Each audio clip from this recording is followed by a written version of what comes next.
آپ صلی اللہ علیہ وسلم نے فرمایا بے شک اللہ تعالیٰ اہل دنیا کی دعا سے اہل قبور کو پہاڑوں کے برابر اجر عطا کرتا ہے. یعنی ہماری دعائیں مردوں کے حق میں کیسے ثابت ہوتی ہیں؟ جیسے پہاڑ جتنا تحفہ، جو معمولی چیز نہیں ہے کسی مرنے والے کے لیے دعا کرنا. بسم اللہ الرحمن الرحیم. رب اشرح لی صدری ویسر لی امری واحلل عقدۃ من لسانی یفقہوا قولی. کل نفس ذائقۃ الموت. ہر شخص کو موت کا مزہ چکھنا ہے. اور یہ بات 3 بار فرمائی گئی ہے. موت کیا ہے؟ موت زندگی کا اپوزٹ ہے، زندگی کا جوڑا ہے. ہر چیز اپنے جوڑے کے ساتھ مکمل ہوتی ہے. اسی طرح زندگی کا تصور اس وقت تک ادھورا رہتا ہے جب تک کہ موت کا ذکر نہ ہو.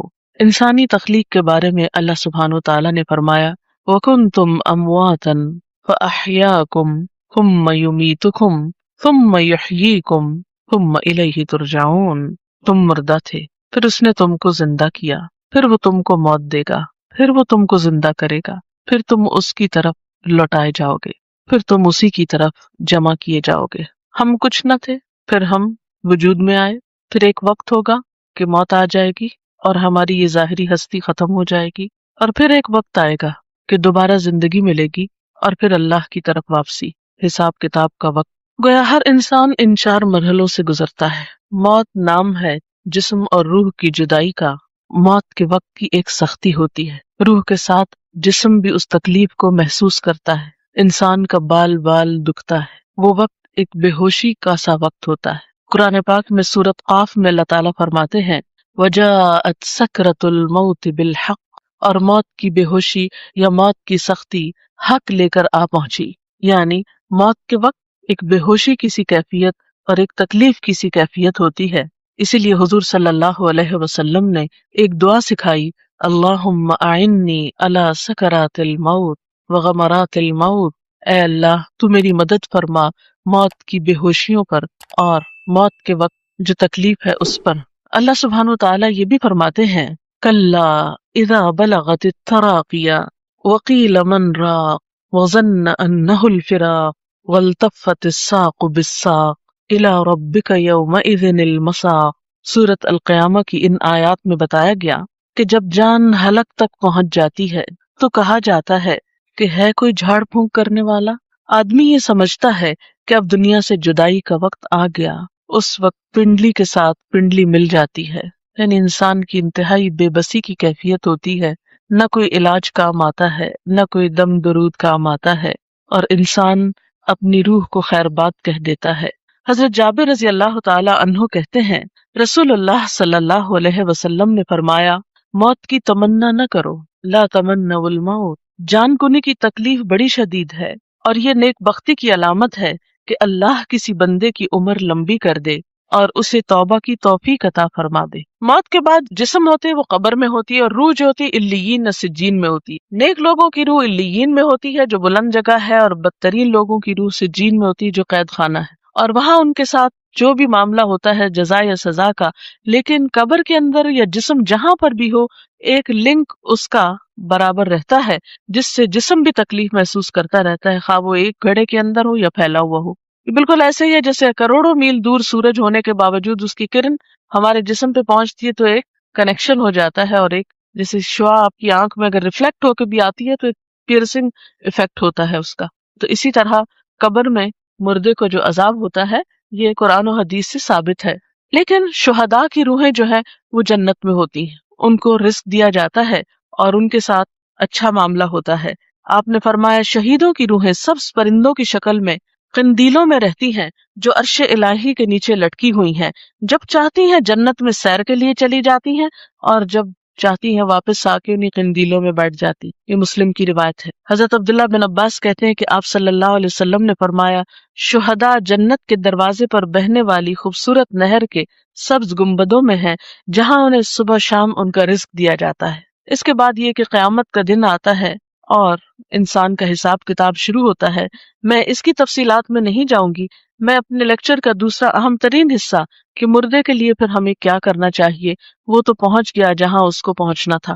ان احادیث کی روشنی میں اور قرآنی آیات کی روشنی میں زیادہ بڑا فرق جو ہے وہ مسلم اور کافر کا ہے، اور ایک چیز بیچ میں منافق کی بھی آتی اور برے اعمال کی بھی آتی. بہرحال قیامت کے دن انسان کی شکلوں صورتوں کو، اس کے مال کو، پراپرٹی کو، جائیداد کو، اس کی ذہانت اور اس کی ڈگریوں کو، سرٹیفکیٹس کو نہیں دیکھا جائے گا. اس کی نیت دیکھی جائے گی، اس کا اخلاق اور اس کے اعمال اور اس کا کردار دیکھا جائے گا کہ اس نے اللہ تعالیٰ کی پسند کے کتنے کام کیے. بات یہ ہے کہ عمل سے ہی انسان کی زندگی بنتی ہے اور اللہ تعالیٰ بھی انسان کے عمل کو دیکھتا ہے. اس لیے ہم سب کو یہ دیکھنا چاہیے کہ ہم نے اپنی آخرت کے لیے کیا تیار کر رکھا ہے، جیسے کہ قرآن پاک میں آتا ہے وَلْتَنْظُرْ نَفْسٌ مَّا قَدَّمَتْ لِغَدٍ. چاہیے کہ ہر شخص دیکھے اس نے اپنے کل کے لیے کیا تیاری کی ہے. سورۃ یاسین میں بھی اللہ سبحانہ وتعالیٰ فرماتے ہیں اِنَّا نَحْنُ نُحْيِي الْمَوْتَى وَنَكْتُبُ مَا قَدَّمُوا وَآثَارَهُمْ وَكُلَّ شَيْءٍ أَحْصَيْنَاهُ فِي إِمَامٍ مُبِينٍ. کہ یقیناً ہم مردوں کو زندہ کریں گے اور ہم لکھ رہے ہیں جو کچھ وہ آگے بھیجتے ہیں اور جو اپنے آثار چھوڑ رہے ہیں، اور ہر چیز کو ہم نے کھلی کتاب میں لکھ رکھا ہے. تو گویا ہر انسان کا نامہ اعمال دو چیزوں پر مشتمل ہے. ایک وہ جو اپنی زندگی میں کام کرتا ہے اچھے یا برے، دوسرے وہ جو اس کے بعد اس کے نام پر یا اس کو دیکھ کر لوگ کرتے ہیں. مثلاً اس کے جتنے بھی آثار ہیں، آثار سے مراد نشانیاں ہوتی ہیں، اثر کی جمع ہے. بچے اس کی نشانیاں ہیں، یا اس کا علم اس کی ایک نشانی یا علامت ہے، یا اور اس کے کچھ اچھے اعمال. ایسے اعمال کا اس کو بعد میں بھی بونس ملتا رہتا ہے، اجر ملتا رہتا ہے، لیکن نئے عمل کرنے کا وقت ختم ہو جاتا ہے. اس لیے ہم دیکھتے ہیں کہ نبی صلی اللہ علیہ وسلم نے فرمایا مرنے کے بعد انسان کے اعمال کا سلسلہ منقطع ہو جاتا ہے سوائے تین چیزوں کے جن کا ثواب میت کو پہنچتا رہتا ہے. نمبر 1 صدقہ جاریہ کرنا، نمبر 2 لوگوں کو فائدہ دینے والا علم، نمبر 3 نیک اولاد جو میت کے لیے دعا کرتی ہے. تو گویا انسان کے آثار میں تین چیزیں ہیں. ایک تو یہ کہ زندگی میں انسان ایسی جگہ اپنے ہاتھ سے پیسہ لگا جائے کہ جس سے لوگوں کو فائدہ پہنچے، اسے کوئی کنواں کھدوا دیا یا کوئی اسکول بنوایا، کوئی ہاسپٹل بنوایا یا کوئی اور اچھا کام کیا. دوسرا یہ کہ کسی کو کوئی تعلیم دے جائے، کچھ سکھا جائے، کوئی اچھی بات بتا جائے اور وہ اس پر عمل کرے. اور تیسری یہ کہ نیک اولاد جو اچھی تربیت والدین کرتے ہیں تو اس پر جو کچھ وہ نیک اولاد کام کرے گی وہ والدین کے لیے اجر و ثواب کا باعث ہوگی. حضرت ابو ہریرہ سے روایت ہے نبی صلی اللہ علیہ وسلم نے فرمایا بے شک مومن کے ان کاموں اور نیکیوں میں سے جن کا ثواب اسے مرنے کے بعد بھی پہنچتا رہے گا یہ چیزیں ہیں. یعنی اپنی زندگی میں انسان ایسے کام کر جائے جس کا اجر و ثواب اس کو مرنے کے بعد ملے. تو آپ صلی اللہ علیہ وسلم نے اب وہ کام بتائے ہیں. اب یہ حدیث ہم سب کے لیے کہ وہ کون سے کام ہے جو آج ہم کریں تو ہمیں قبر میں بھی اس کا پروفٹ ملتا رہے گا، اس کا فائدہ ملتا رہے گا، کیونکہ عمل ہی ساتھ جائے گا نا. تو وہ کون سے ہیں؟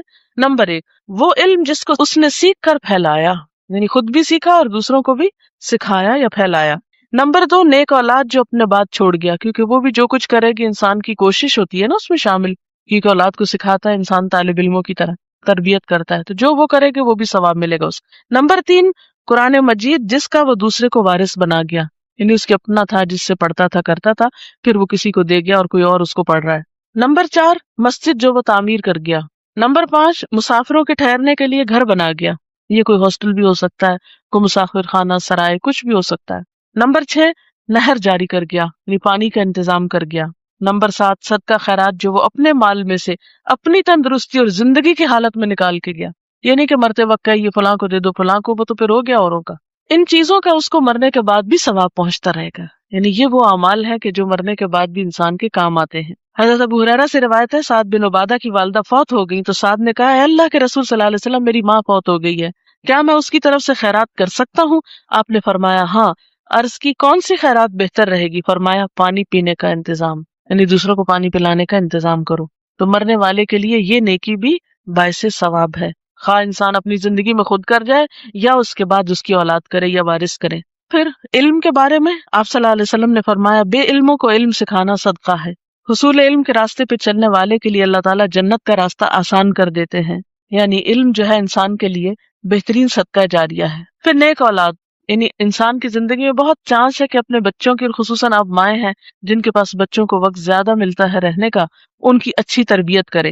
آپ نے فرمایا سب سے پاکیزہ کھانا جو تم کھاتے ہو اپنے ہاتھ کی کمائی سے ہے اور تمہاری اولاد بھی تمہاری کمائی میں شامل ہے. یعنی گویا اولاد کو قرآن و سنت کا علم دینا، اچھی تمیز، اخلاق، ادب سکھانا جو ہے اجر و ثواب کا باعث ہے. ایک اور چیز جو میت کو فائدہ دیتی ہے وہ دعا ہے. ایک مسلمان جب اپنے بھائی کی عدم موجودگی میں دعا کرتا ہے تو وہ قبول ہوتی ہے، اور اس آدمی کے پاس ایک نگران فرشتہ ہوتا ہے جو کہتا ہے کہ جو دعا تم اپنے بھائی کے لیے کر رہے ہو وہی تم کو بھی ملے.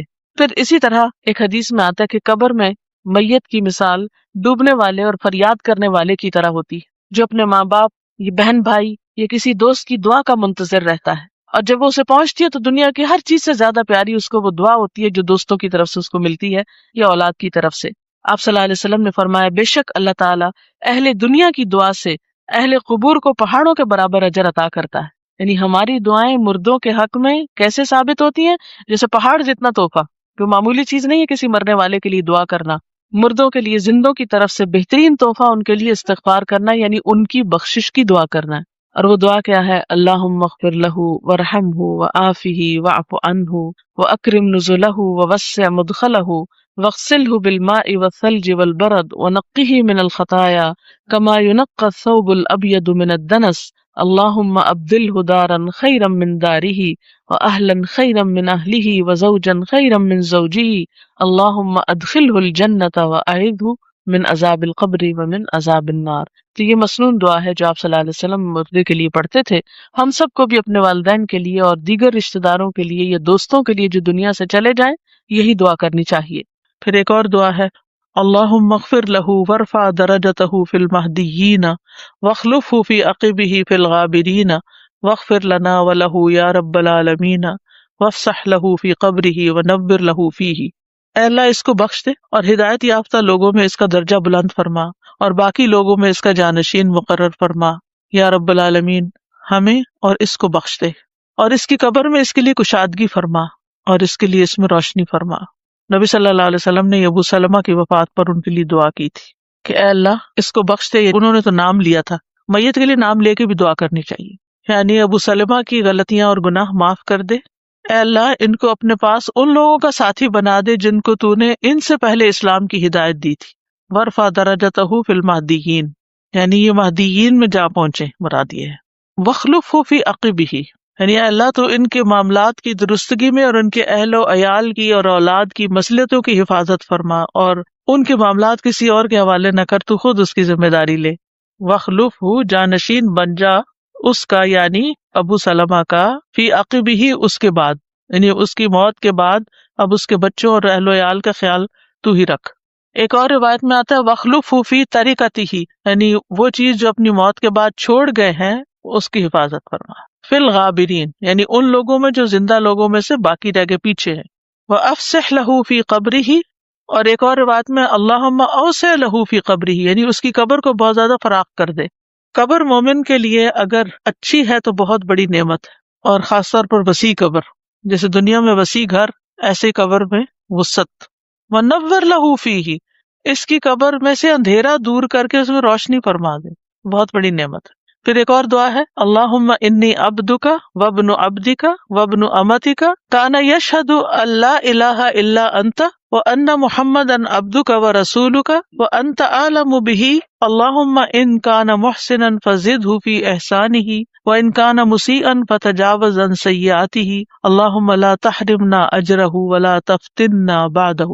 اے اللہ بے شک یہ تیرا بندہ اور تیرے بندے کا بیٹا اور تیری لونڈی کا بیٹا، اور یہ اس بات کی گواہی دیتا تھا کہ تیرے سوا کوئی معبود نہیں، اور بے شک محمد صلی اللہ علیہ وسلم تیرے بندے ہیں اور تیرے رسول ہیں، اور تو اس کا حال خوب جانتا ہے۔ اے اللہ اگر یہ نیک تھا تو اس کا اجر زیادہ کر، اور اگر گناہ گار تھا تو اس کی برائیوں سے درگزر فرما۔ اے اللہ ہمیں اس کے ثواب سے محروم نہ کر، یعنی جو ہم اس پہ صبر کریں، اور ہمیں اس کے بعد فتنے میں نہ ڈالنا۔ پھر ہے اللہم عبدک وابن امتک احتاج الی رحمتک وانت غنی عن عذابہ ان کان محسنا فزدہ فی احسانہ وان کان مسیئا فتجاوز عنہ۔ اے اللہ تیرا بندہ اور تیری بندی کا بیٹا تیری رحمت کا محتاج ہے، اور تو اسے عذاب دینے سے بے نیاز ہے، یعنی تجھے ضرورت نہیں ہے۔ اگر وہ محسن تھا تو اس کے احسانات پر ثواب بڑھا دے، اور اگر برائیوں پر تھا تو اس سے درگزر فرما۔ پھر یعنی بچے کی میت ہو تو اس کے لیے بھی دعا ہے الگ، اللہم اعیذہ من عذاب القبر، اللہ اس بچے کو قبر کے عذاب سے بچانا۔ قبر ہر ایک کو بھیجتی ہے ایک دفعہ، اور اس لیے بھی کہ اللہ کو پتا ہے کہ اگر یہ بچہ زندہ رہتا تو کیا کرتا۔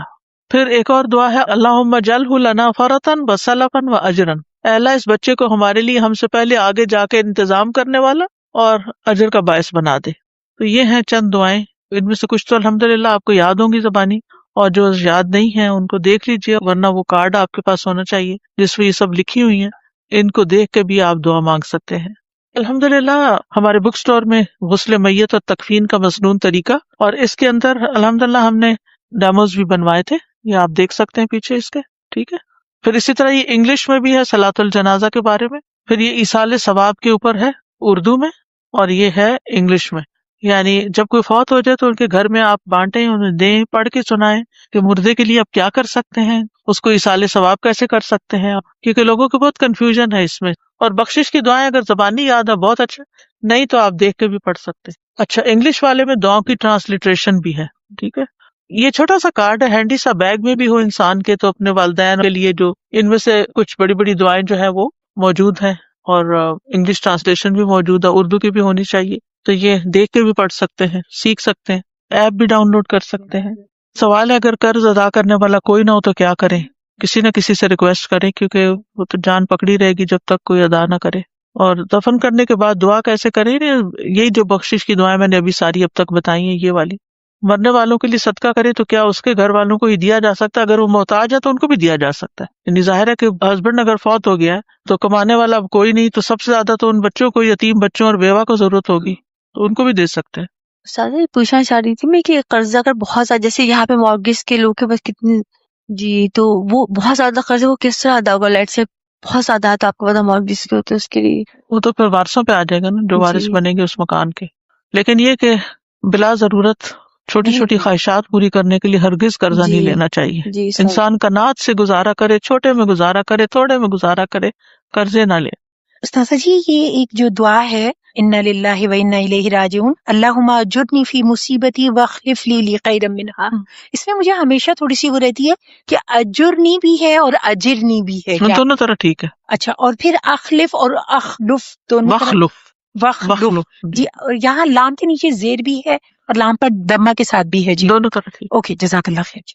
ابھی آپ نے فرمایا نا کہ جیسے عورتیں جنازے میں تو نہیں جاتی لیکن نماز جنازہ تو پڑھ سکتی ہیں نا؟ اگر مسجد میں آلریڈی موجود ہیں، سر جیسے حرم میں بھی جو عورتیں، اہتمام سے جانے کی ضرورت نہیں ہے کہ اگر عورت کے میں جنازے پہ جا رہی ہوں تو یہ منع ہے، لیکن اگر مسجد کے اندر آلریڈی موجود ہے وہ اور نماز کھڑی ہوگی تو آپ بھی پڑھ لیں، اس میں حرج نہیں۔ میرے مائنڈ میں ایسے آ رہا تھا، ممکن ہے کہ شاید میں غلط ہوں، یہ صغیرنا اور کبیرنا میں جیسے آتا ہے نا حدیث میں کہ ایک سینگ والی بکری قیامت کے دن میں دوسری جو اس نے بدلہ لیا جائے گا، تو کیا صغیرنا میں چھوٹے بچوں سے جو غلطیاں ہو جاتی ہیں وہ کسی کو مار دیتے ہیں، یا تو کیا اس میں وہ شامل نہیں، ہے؟ جب تک رفع القلم عن ثلاث حدیث میں آتا ہے 3 لوگوں سے قلم اٹھا لیے گئے، ان کے اعمال نہیں لکھے جاتے، ان کو جو کرتے ہیں اس پہ پکڑ نہیں، اور اس میں بچہ جب تک بالغ نہ ہو جائے قلم اٹھا لیا جاتا ہے کا مطلب یہ کہ ان کے گناہ نہیں لکھے جاتے۔ صحیح، جی، لیکن دعا پھر ایک تو مجھے پتا ہے کہ قبر جو ہے وہ دباتی ہے، اس کے لیے مانگی جاتی ہے، تو پھر آپ نے یہ بھی کہا تھا کہ جیسے سورہ کاف میں ہے کہ اس بچے کو انہوں نے مار دیا کہ اس نے بڑے ہو کے اپنے ماں باپ کو ستانا تھا۔ ستانا تھا۔ یہ علماء کی رائے ہے کہ وہ اللہ کو پتا تھا کہ یہ بڑے ہو کے یہ کرنے والا ہے، تو وہ جو، اب اسی کی مثال لے لیں کہ وہ جو کرنے والا تھا اس پر بھی معافی مانگ لی جائے، یعنی بچپن میں تو نہیں لیکن بڑے ہو کے جو کرنے والا تھا۔ سادہ جی، مجھے اتنا اچھا لگا ہے کیونکہ میں اپنے گرینڈ کڈس کے لیے ہر نماز میں ان کی بخشش کی دعا ویسی مانگتی تھی۔ سبحان ہر اللہ۔ اب وقت یہ دیکھیں کہ وہ ان کے بڑے ہو کر ان کے کام آئیں مجھے نہیں پتا تھا میں کیوں مانگتی تھی۔ الحمدللہ، جزاک اللہ خیرن کثیر۔ استاد جی، قبرستان میں عورتوں کا جانا ہے، یہاں پہ جیسے کبھی جاتے ہیں کبھار تو جا جی، سکتے ہیں لیکن ریگولر بیسس پہ نہیں جانا چاہیے۔ اوکے، وآخر دعوانا ان الحمد للہ رب العالمین، سبحانک اللہم وبحمدک، اشہد ان لا الہ الا انت، استغفرک واتوب الیک۔ السلام علیکم ورحمۃ اللہ وبرکاتہ۔